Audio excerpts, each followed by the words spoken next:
Today on the channel, I'm going to show you how to play the song Burnin' For You by Blue Oyster Cult.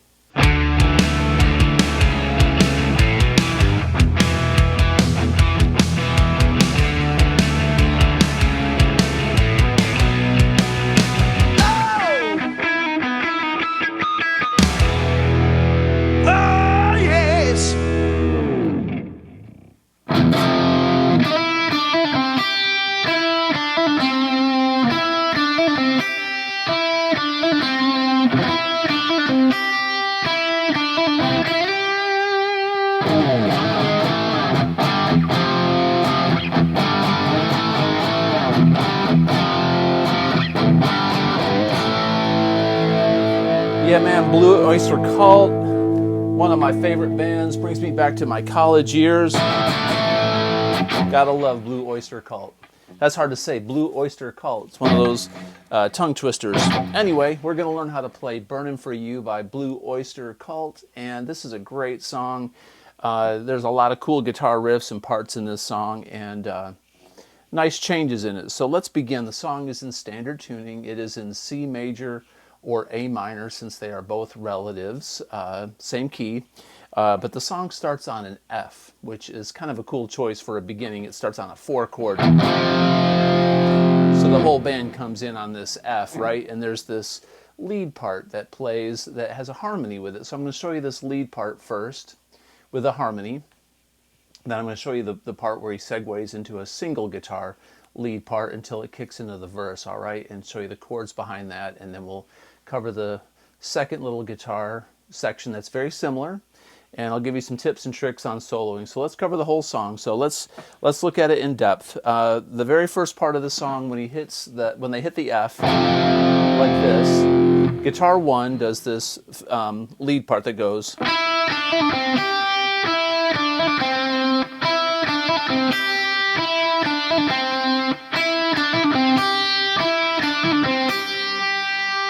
Okay, and I play this mostly down here on the 3rd and 5th fret. The trickiest part about this is there's this little hammer-on pull-off.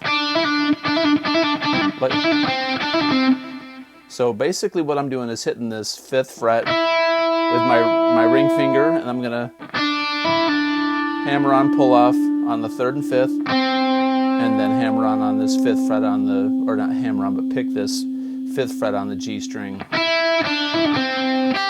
And then up-pick the G up here on the high E, the 3rd fret.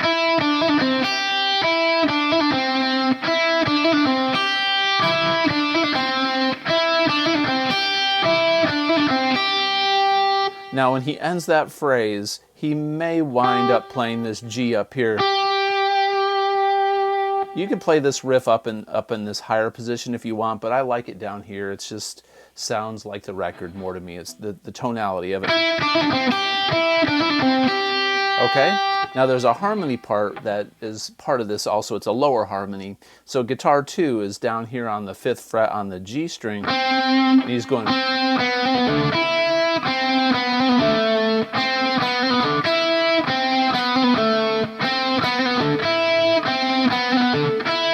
Okay, that's kind of hard because you're gonna do this hammer on, and then play with your pinky on the 7th fret on the D string.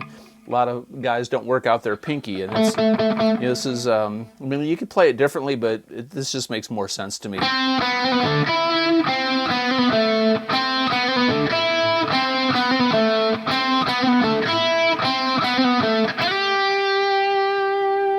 All right, so those are the two parts. Those are the harmony parts. The harmony part and in part 1. Then guitar 1 is going to do this lead, and this lead sounds like this.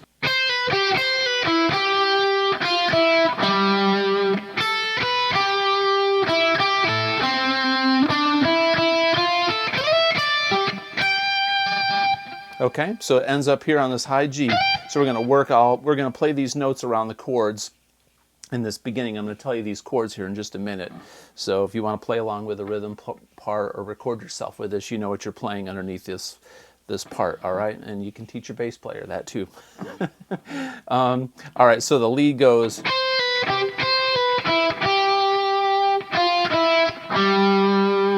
All right, that's the first part of that lead. It's a pull off.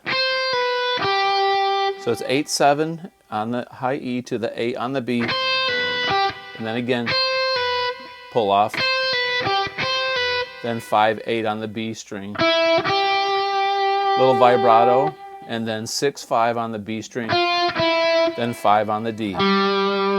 So together,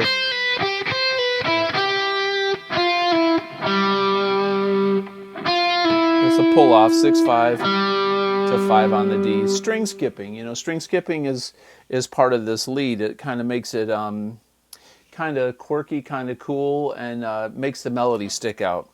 It makes it harder to play too. All right, then the second part goes like this.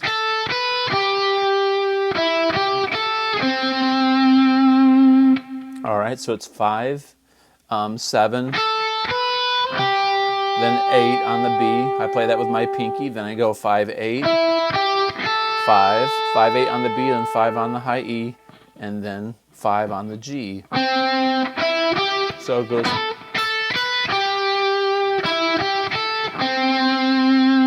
One more time.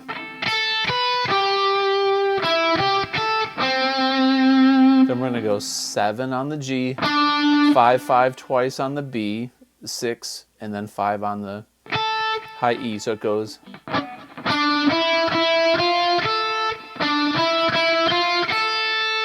So coming out of that riff beforehand.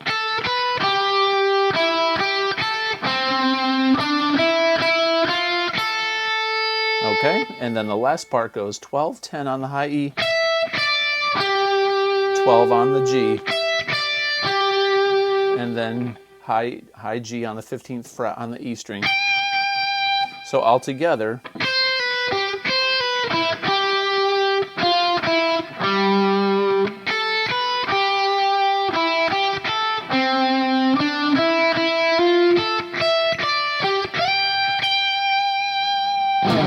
okay? Now during this part, there's chords. So the very beginning part where it goes, that whole part is an F chord. All right? Then it goes to a G, then an A minor. So if I sing the part, which will sound terrible, it goes.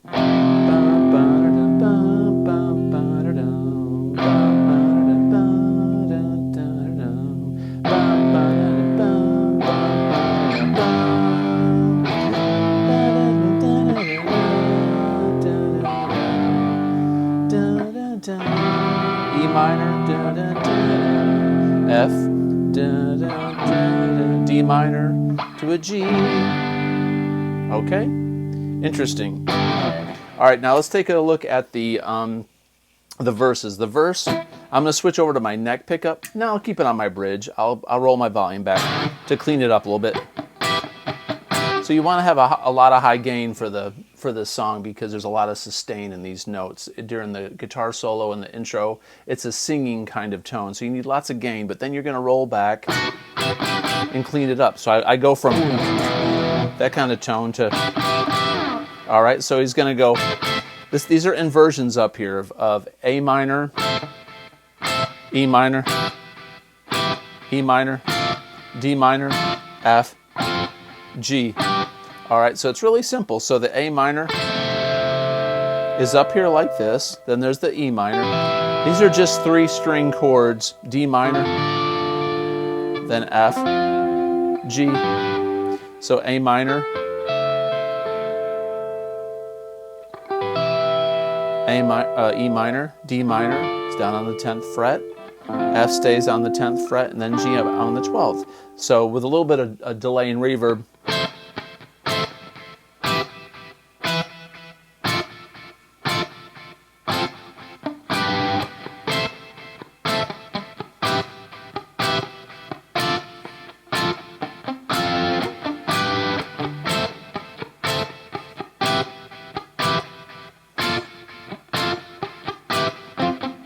mess that up.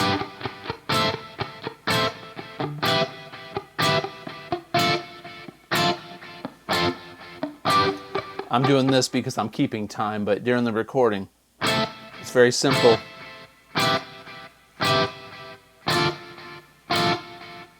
No pick slides, no scrapes. Keep it really simple. You want to set that delay so it really echoes in time with the song, which mine isn't set at that right time, but you get the idea, all right? So that's the verse. All right, so then it goes into this part, goes, burn out the day.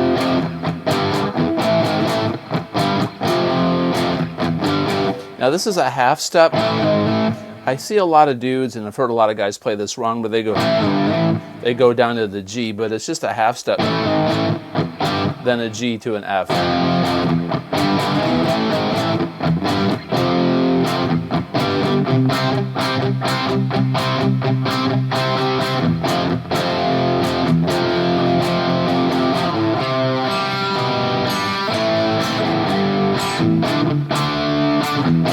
All right, so what I'm doing there is it's an A to a G sharp, back to an A, then G, F.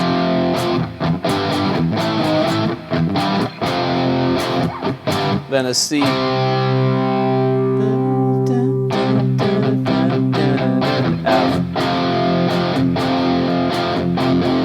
Then he goes C.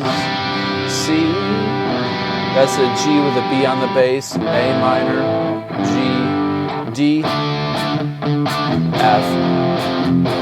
Then the chorus is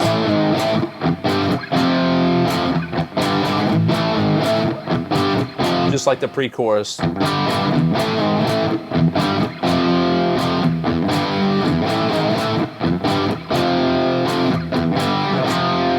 it goes into the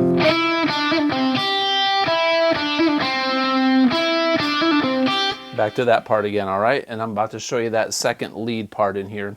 So once again, the pre-chorus is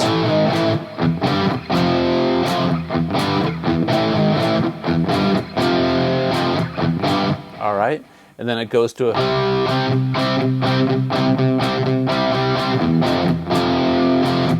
C to an F, then it goes C, that's a G with a B on the bass, A minor, G, D, F. You can play the F up here as well. So really, what's very important is to get the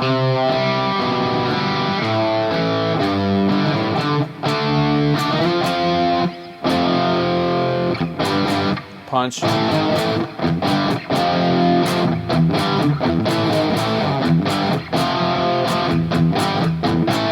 chorus.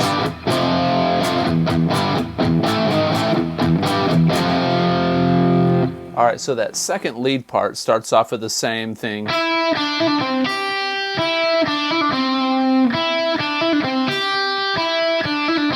All right, but then he goes into this variation of the first theme, and he goes.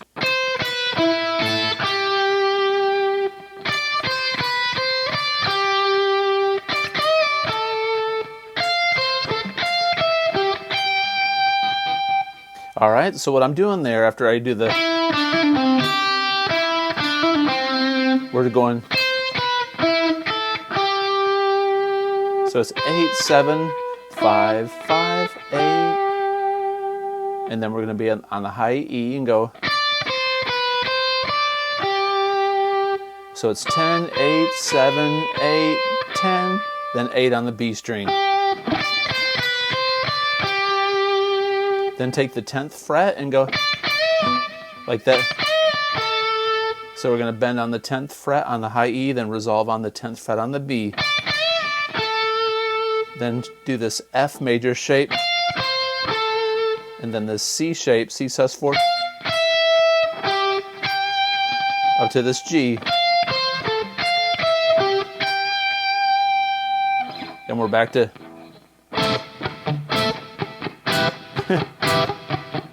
that thing. All right, now for the guitar solo on this song, I'm not going to teach like the note for note guitar solo in this because honestly, there's nothing wrong with a guitar solo, but it's not one of those solos that you have to play it like the record, because as long as you play within the right key and you do something cool, people will never come up to you and say, you didn't play that Burnin' For You solo correctly. But if you don't do the intro part right and this middle part right that I just showed you, people will know it because you can sing it, you can hum along to it, but during this guitar solo, it's more of a vibe. So you got a vibe, you know, it's a lot of A minor pentatonic and A minor type scaling in this song. So to get you started, a real basic way to get started, which a lot of guys use, there's nothing wrong with it, is to play off this A minor pentatonic box shape. The first one is, but add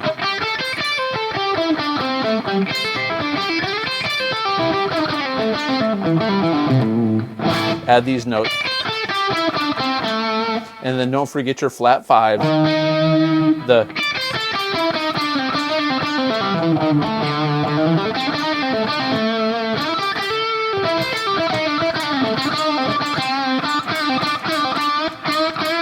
So he does a lot of brittle, choppy type.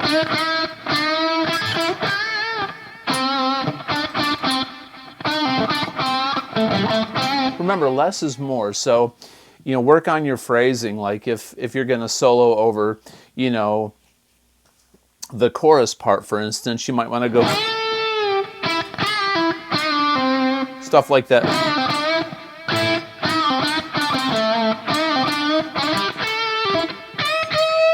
And then work up a little bit to the higher notes.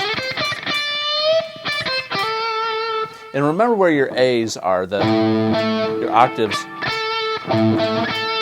Because you can always design your phrasing to work around those notes. So if you start on an A, and then go back down to the A,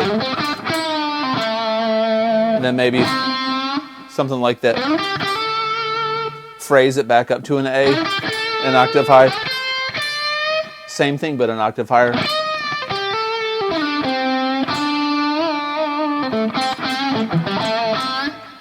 So it wouldn't hurt to play to a backing track on this, or record your own backing track with a looper and work on this scale position. But that's pretty much what I would work on to get started in this. So no matter any of the chord changes that you play in this song, this position, these notes will work just fine. Everything will be in pitch and in key. You just got to work on phrasing, which what makes a great guitar solo, in my opinion, is you know, a call and response. You want to make something that makes a statement a phrase, and you want to answer it with a phrase. Mix in a little bit of technique and maybe some interesting note selections, and think it out. And most of all, play from your heart. Anyway, I hope this lesson was helpful. That's Burnin for You by Blue Oyster Cult. If you like this kind of content, please consider subscribing, comment below, and as always, have a great day. Peace out.